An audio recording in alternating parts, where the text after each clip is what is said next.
Hello, and welcome to Artsallover in the news. Today I want to talk to you about chemtrails. In order to do that, I need to tell you that 93,000 commercial airliners every day fly all over the world. 93,000 commercial airliners a day. That being said, back in the 60s, Monsanto created Agent Orange, and they were spraying heavily to defoliate the forest. Specifically, they're doing it at the Ho Chi Minh Trail, which was their route that they transported goods and services through the deep foliage of the trees for protection and cover. So the military forces, in their own wisdom, sorry about that, I don't know why it goes in and out, they decided they were going to defoliate the forest. So Monsanto, a chemical company, not a food company, a chemical company, Monsanto created Agent Orange, and they sprayed the forest. And not only did they spray the forest, they sprayed the Vietnamese people. And not only did they spray the Vietnamese people, they sprayed our own troops, creating cancers and other chronic illnesses that we're still not recovered from and have harmed a whole 3 generations of individuals. I'm so sorry this camera is doing that. I don't know what to do for it right now. This is all a new project. So anyhow, getting back to chemtrails. They use the Air Force specifically to operate the planes, and involved in the science of stratospheric aerosol geoengineering, which today they do to cloud the sky up, because they don't want you to know that they've damaged the planet so bad, and the ultraviolet rays that come to our planet are being filtered by our atmosphere any longer. We've reduced the ability by 20%, and that can be felt by your skin feeling the sun hotter than usual when you get the heat on you, and also because you can tell by the grasses and the trees and so forth that are literally burning from the additional radiation the planet now gets. So they decided that they would layer the atmosphere with these aerosols that they're throwing up there.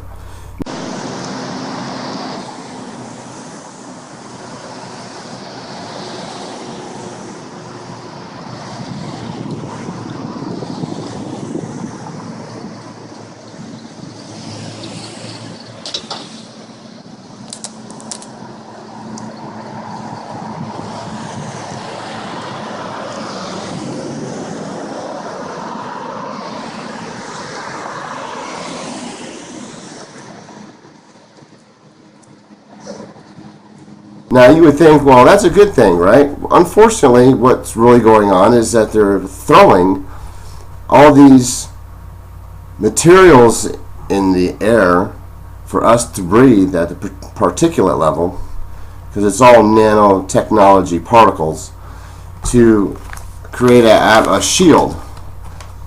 But this is what they're doing. They're using completely synthetic biological creations and other metals, minerals, radioactive materials, and other chemical soup concoctions, also known as weapons of mass destruction. Isn't that funny how that's working? But they don't say that. They won't admit to it. That's the problem with the chemtrails. Is, and you can find articles about this too in other mainstream news media. They're starting to touch on it, but as soon as they cover the story, they shut it up. But you can Google a couple of these on Fox, of all entertainment channels or the mainstream media, and you can find it. And there's a couple other channels that I found that have it. I'm not going to feature them today. I'm going to show you later on the chemtrails and what they look like when they're spraying the atmosphere.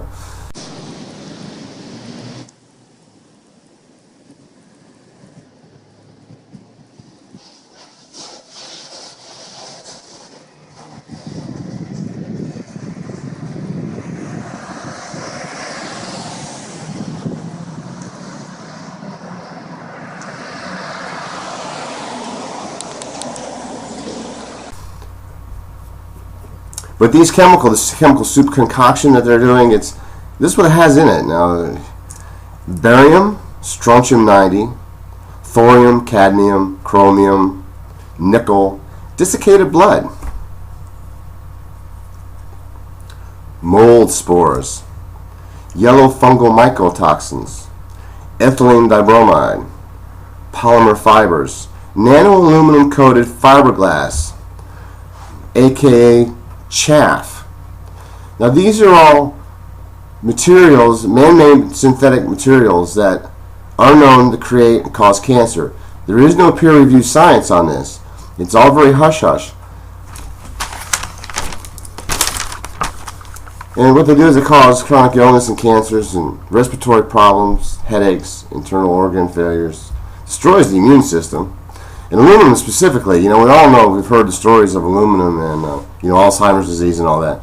Well, you wonder why you're getting stupid. Well, you're getting corroded with aluminum. I mean, they're to the tune of 10 and 20 tons of aluminum goes in the upper atmosphere. This is what they're putting in there. This is what they're making us breathe. You wonder why you're getting sick? This is why you're getting sick. Chemtrails, as noted in the 2002 Space Preservation Act, prohibits the use of it by the name under exotic weapons. They prohibited it because they know that it's a very dangerous weapon. It's all part of the climatic warfare or climatic agenda engineering the atmosphere. Now, supposedly they consider space to be 65 miles up, so technically they're not, breaking the space treaty. All these governments, they're not going to screw space up. They're just going to screw the planet up, and we're here on it. Unfortunately, they ain't figured that out, but they're doing it deliberately, so I don't really think they care. There's an agenda going on, and I'm not sure exactly what it is, and I'm investigating that, but I wanted to bring this to your attention. Chemtrails, also known as I'm sorry, it's been a long day. It's also known as stratospheric aerosol geoengineering. Chemtrail. Edward Snowden blew the whistle on this whole little project. They've been trying to cover it up for a long time, but Edward Snowden, an NSA whistleblower, who exposed the program in one of the many documents that he turned over to the citizens of the world. This climatic warfare by the government, which uses the Air Force to deliver their cocktails and civilian transportation airline industries to jets as also as delivery systems for this additive they put in the jet fuel. Now, whether you realize or not, these jet fuels, I really apologize for this camera going in and out. It's really kind of bugging, but I'm not going to redo everything. It just keeps moving. And how you like the little planes flying around? Woo woo. So anyhow, they put the additive in the fuel, which is owned by the military-industrial complex. So the jet fuel, because it's such a particular grade, it's a high-grade kerosene. So they're adding additive to the fuel. So when you see this, the condensation trails, as they keep wanting to make you believe, the condensation trails, as I will show one time. I don't think I have it for this clip I want to show, but they break apart pretty fast. They go behind the jet and they dissipate in the atmosphere, and it's it's part of a cold process with water particles that form because of the process of the hot gases escaping from the back of the turbine engines. As the difference of a chemical trail, which is heavily laden chemicals which just lay in the air and it takes them days to float down. I've counted so far when they spray, you roughly get like 8 days and then they start over again.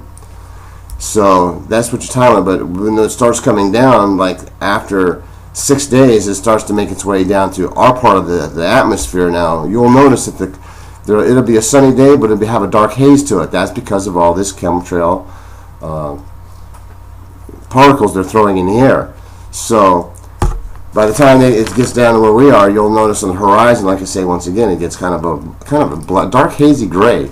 Sometimes it looks kind of blackish, and sometimes it looks kind of yellowish. It's kind of interesting, this haze it creates. But it creates a haze that makes its way to the plant, to the surface of the plant where we breathe right here, from out of that atmosphere where they throw it up at.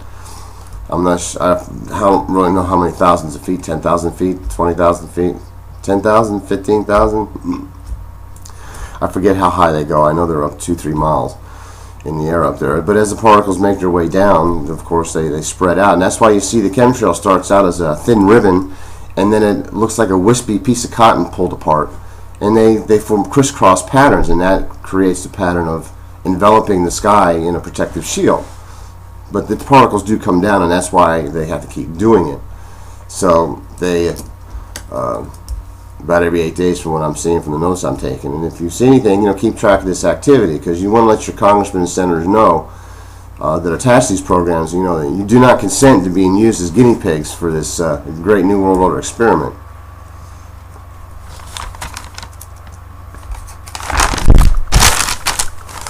Symptoms of chemtrail poisoning is roughly, it's a flu-like symptoms. You get headaches and respiratory problems. Your joints ache. Your throat's going to be sore and raw. It's a problem I had recently at the hospital. I had it documented. Some solutions I can offer you are you should detox your liver once a month, and you need to take supplements, vitamin and mineral supplements, and please choose organic produce and other food products that are like if you eat meat, I do too, and use dairy products. Try to get organic grade, and also the meat should be like range fed and so forth. Pick better quality meats that you believe you can trust the quality of, because it's really important. Because they're throwing so much aluminum, Monsanto made patented a aluminum resistant plant. I'm not sure. I think it was corn. Because they're creating this new environment and they're throwing it into us, and there isn't anything good about it. So I hope you enjoyed my up and running in the news segment. I'm going to be doing more of these things. So now that I'm up and fully functioning, thanks for watching and staying tuned to Artsallover in the news. So chemtrails, stratospheric aerosol geoengineering. Be aware, be informed, and you need to let everybody else know what's going on, because they're doing this under the auspices of they're helping us, but they're throwing these deadly chemicals in the air, and it's not good. So as you see these planes going by below me here, just remember the fact 93,000 commercial airlines are flying every day, and they're spraying these additives of chemical soup concoctions that are just deadly to anything into our bodies to try and eliminate us. That's the consensus. If you'd like to learn more about that, please geoengineeringwatch.org is where you can start learning more about the chemtrail issue and political input into the process of letting your representatives at the White House know that you're not going to put up with this shit, and that we want our clean air back. Thanks for watching.